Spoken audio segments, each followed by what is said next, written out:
जय भीम मंडळी. काहीच दिवसापूर्वी उबाठाच्या वर्धापन दिनाच्या कार्यक्रमामध्ये दंगलकार नितीन चंदनशिवे यांच्या कथनातला कांबळे तुम्ही ऐकला. कांबळे तरी बी नाही रडला, नुसताच कणला. दंगलकारांच्या या कथनातला कांबळे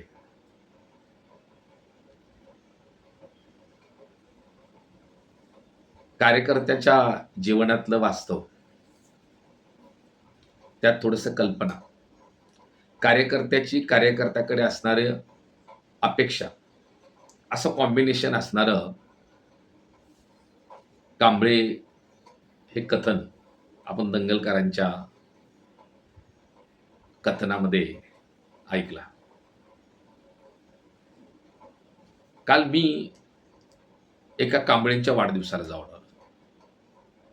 आणि मला वाटलं की 1990-92 पासून ते अगदी काल त्यांच्या या कांबळेंच्या 54व्या वाढदिवसाला उपस्थित राहण्यापर्यंत इतका काळ मी पाहिलेला कांबळे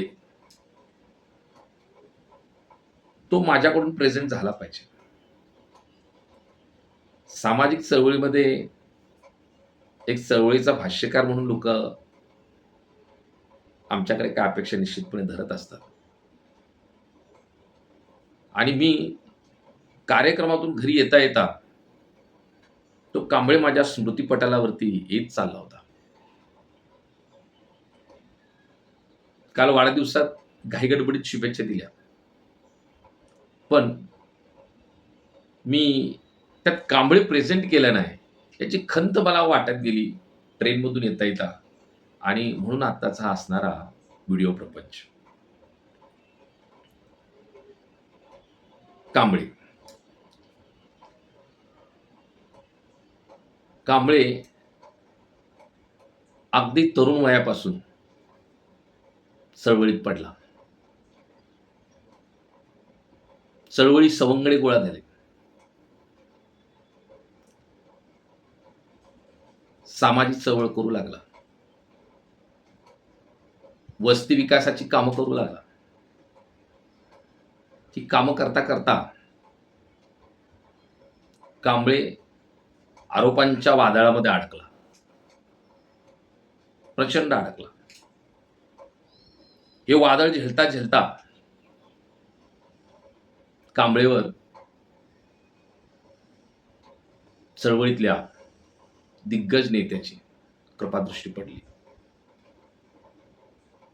दलित पॅंथर आणि मासूमेंचे नेते,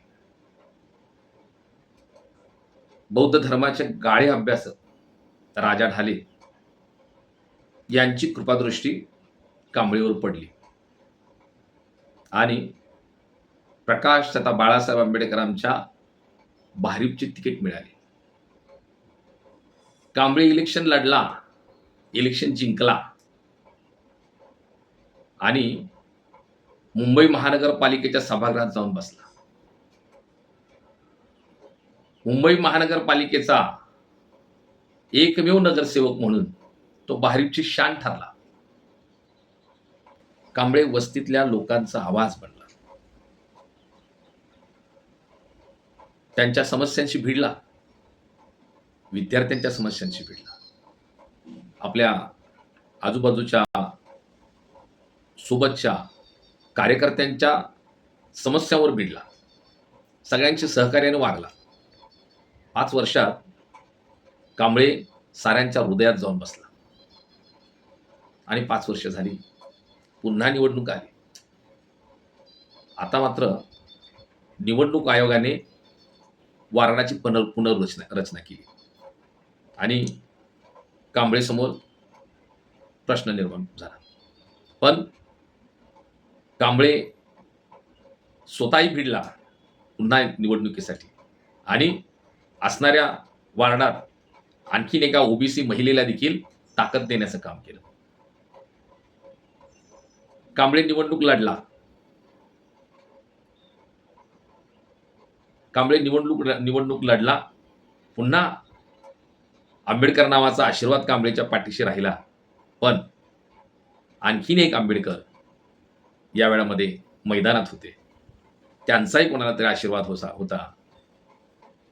विभागात निवडणुकीची रणधुमाळी, सभांची रणधुमाळी. इकडे एका उमेदवाराला आशीर्वाद द्यायला आंबेडकर आणि इकडच्या स्टेजवर कांबळेंना आशीर्वाद द्यायला हे आंबेडकर. निवडणूक झाली. कांबळे या निवडणुकीत पडला,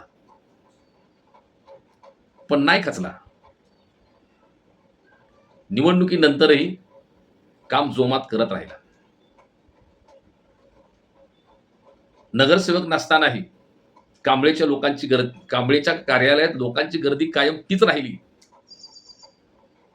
मग विद्यार्थ्यांचा प्रश्न असेल, नागरी सुविधांचा प्रश्न असेल, आणखीन काही प्रश्न असतील, कांबळेच्या कार्यालयातली गर्दी नगरसेवक असताना होती तशीच नगरसेवक नसतानाही होती. बघता बघता 5 वर्ष गेली. कांबळे नाही थांबला. पुन्हा इलेक्शन आलं. आता मात्र कांबळेला पक्षानं वाऱ्यावर सोडला होता. तरी पण इलेक्शनला कांबळे पुन्हा भिडला. साऱ्या ब्रँडेड पार्ट्या एका बाजूला, कांबळे एकटा एका बाजूला. अपक्ष लढला. आपल्या सवंगड्यांना, आपल्या निष्ठावंत सहकाऱ्यांना घेऊन कांबळे कोणत्याही मोठ्या नेत्याच्या नावाशिवाय निवडणुकीत भिडला. निसटत्या पराभव. कांबळे पुन्हा पडला. पण तरी पण कांबळे नाही खचला. कांबळे लढतच राहिला. आजही लढतोय. आज त्याचा आम्ही 54वा वाढदिवस करतोय. आणि अशा लढणाऱ्या भिडणाऱ्या कांबळेला, कोण आहे हा कांबळे? माजी नगरसेवक, माजी प्रभाग समिती अध्यक्ष, आमचा सन्माननीय मित्र अरुणजी कांबळे. कांबळे, वाढदिवसानिमित्त तुम्हाला लाख लाख शुभेच्छा. असेच भिडत राहा, लढत राहा. आमच्या शुभेच्छा, आमच्या शुभकामना सदैव तुमच्या सोबत राहतील. Wish you happy birthday.